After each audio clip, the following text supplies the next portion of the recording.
to get my back blown out in peace. You think I got time to talk about a divorce that's a year old? The air in the courtroom was thick with tension, the kind that clings to your skin and makes it hard to breathe. You could feel the weight of the moment pressing down on everyone present, like something was about to happen that no one would ever be able to take back. Teyana Taylor sat at the long wooden table, her posture stiff, her jaw set tight, her eyes fixed on the floor. She looked like she was holding herself together with invisible thread, trying desperately not to unravel.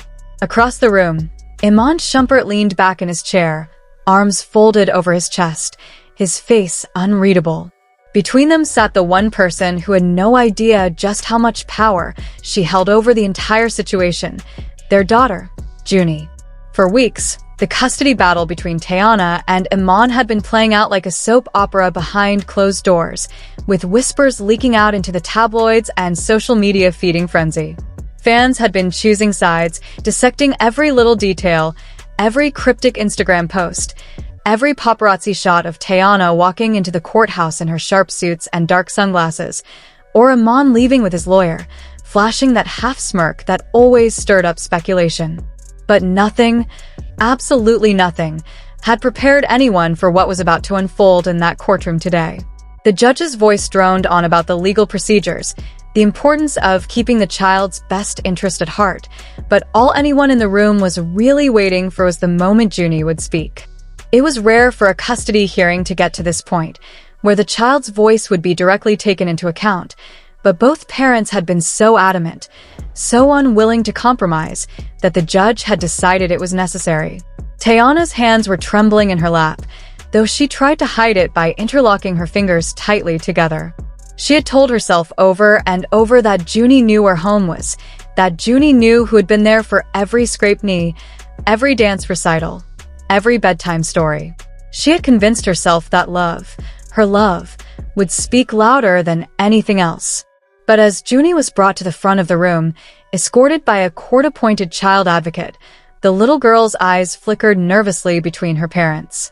It was the kind of look that made everyone watching want to shield her from the weight of the moment. The advocate knelt down beside her, speaking softly, asking the question in the most gentle way possible. "Sweetheart," the woman said, "if you could choose where to live most of the time, who would you want to stay with?" The room went silent. You could hear the faint hum of the overhead lights, the scratching of someone's pen on paper stopping mid-stroke. And then, with a small, clear voice that carried far beyond her years, Juny said it. "I want to live with my dad."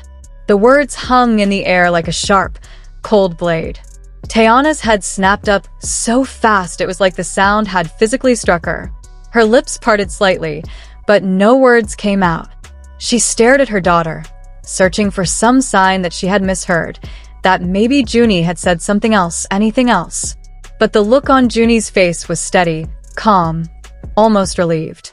Iman didn't move at first. He stayed in his seat, his eyes locked on Juny, his expression softening for the first time that day. Slowly, almost imperceptibly, he nodded at her, a silent acknowledgement that he had heard her loud and clear. For Tayiana, it felt like the walls were closing in. All the air seemed to leave her lungs at once. Every memory she had with Juny, the laughter, the nights they'd fallen asleep curled up together, the secrets whispered in the dark, flashed before her eyes in rapid succession. She could hear the blood pounding in her ears, and somewhere deep inside, a voice was screaming that this couldn't be happening. The judge, maintaining his professional composure, thanked Juny and had her escorted out of the room to wait with a court officer.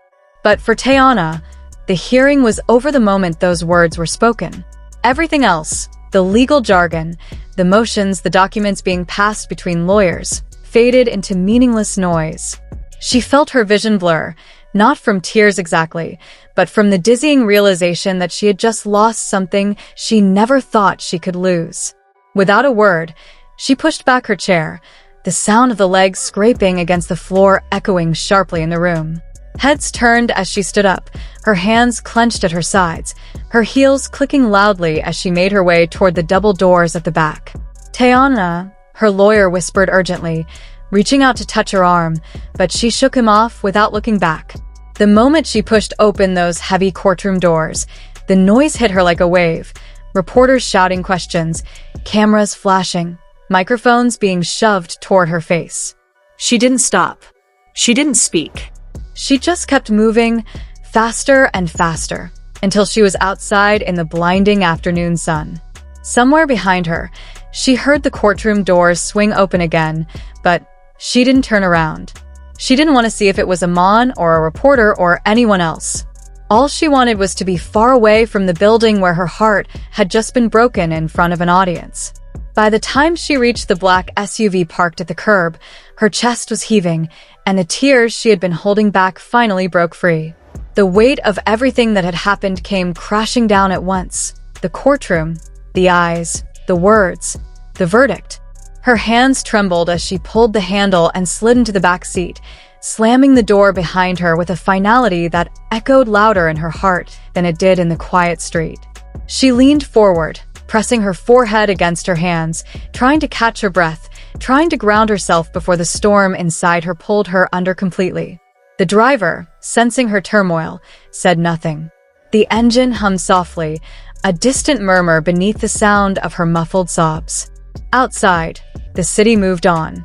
Pedestrians walked, horns honked, life continued as if nothing had happened. But inside the SUV, time stood still. Inside the courtroom, Iman remained seated, motionless. His eyes were fixed on the door she had just walked through moments ago. His face was unreadable, his posture still and composed, almost too composed. There were people who would later whisper that something shifted in his expression, a twitch of the mouth, a softening of the eyes, a shadow of guilt that danced across his features before disappearing entirely. Some said that, for the briefest of moments, it looked like he understood. Like he finally grasped the depth of the damage, the weight of what he had done, or perhaps allowed to happen. But there were others who saw something entirely different. They claimed his eyes glinted with a quiet satisfaction, as if he had been waiting for this exact outcome, as if her breakdown, her public unraveling, was a necessary piece in his puzzle. To them, his silence was not born of regret but of calculated restraint, a victory quietly claimed, not mourned. He didn't follow her out. That much was certain. He didn't call her name, didn't rush after her, didn't even shift in his seat. The door clicked shut behind her, and he remained, seated, still, untouched. As if her exit was not a rupture, but a confirmation of something he'd already decided long ago. Outside, in the sanctuary of the SUV, she rocked slightly, trying to steady herself, her breaths coming in shallow gasps. The tears refused to stop. This wasn't just about the courtroom or the verdict. It was everything. The betrayal, the isolation, the realization that the person she thought would stand by her had instead watched her crumble without so much as lifting a finger. She had walked out because staying any longer would have shattered her completely. But even as she sat in the car, trying to pull herself together, she knew that something inside her had already broken beyond repair. And whether he had felt guilt or triumph in that courtroom, she would never really know. All she knew was that he hadn't followed. And that said everything. The news hit social media within minutes. Someone from the courthouse had texted a blogger who was live tweeting the whole thing, and by the time Teyana's SUV pulled away from the curb, hashtags were already trending. Hashtag Team Teyana and hashtag Team Iman were at war again, with fans dissecting the child's statement and speculating about what had led to it. Some accused Iman of manipulating Juny, of promising her things or speaking badly about Teyana behind her back. Others pointed fingers at Teyana, saying she had been too busy with her career, too focused on building her brand, and not present enough at home. But the most brutal comments were the ones that simply replayed Juny's words over and over, like a dagger twisting in the wound. "I want to live with my dad." Teyana's phone buzzed relentlessly in her bag, but she didn't touch it. She didn't want to see the messages from friends, the calls from her publicist, or the notifications piling up from her social media.